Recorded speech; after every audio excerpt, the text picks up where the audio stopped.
how do we get engaged people? Here are 7 ideas what you can immediately implement in your team to create a more engaged, enjoyable and productive work environment. We want to have transparency in the team, what we should work on and the priorities clear. So create a backlog where the top priorities are shown and also where the goal is set. So everyone in the team is aligned and knows in what directions to go.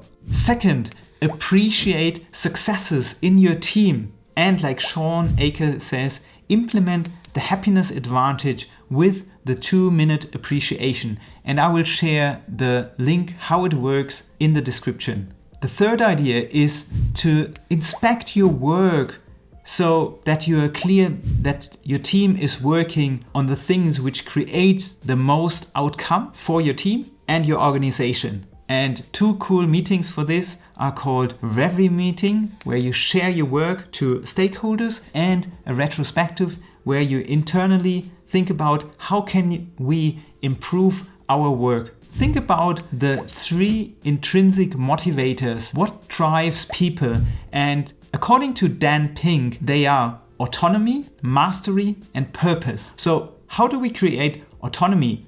Tell the people what to work on, but not how. Mastery. People want to become better and better at things. So give them an environment where they can think about how can we improve our situation and then let them do it themselves. And purpose? Give them a vision. Why does your team exist? Why does your organization exist? What is driving your organization? And that will also drive your people.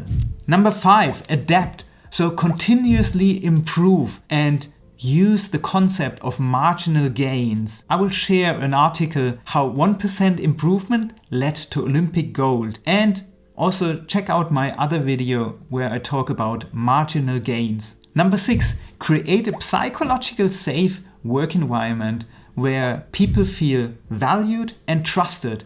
And one way to do it is to create team values. And number 7, use the concept of equal voice, because Google's research, Aristoteles figured out that equal voice is mandatory to have high performance teams. And 2 cool ways to do this. First, have a daily where everyone stands around for maximum 15 minutes and you're planning your day. You get alignment, everyone gets the chance to talk and maybe also talk about their challenges and how you can overcome those challenges in your team. And the second idea is introduce poker cards, do estimations, or to figure out what's the business value. And with that, you're creating the chance that everyone can speak up and every voice in the team is heard. So those were the 7 ideas to create engaged teams. What are other ideas? Leave a comment below and tell me what are ways you are doing to create an engaged work environment. So we talked about the 7 ideas how to create a work environment where your people feel more engaged. And if you like this video, you should also check out the other video where I talk about the 6 stages of change in a team and how you can overcome them. And now I wish you an enjoyable and productive time.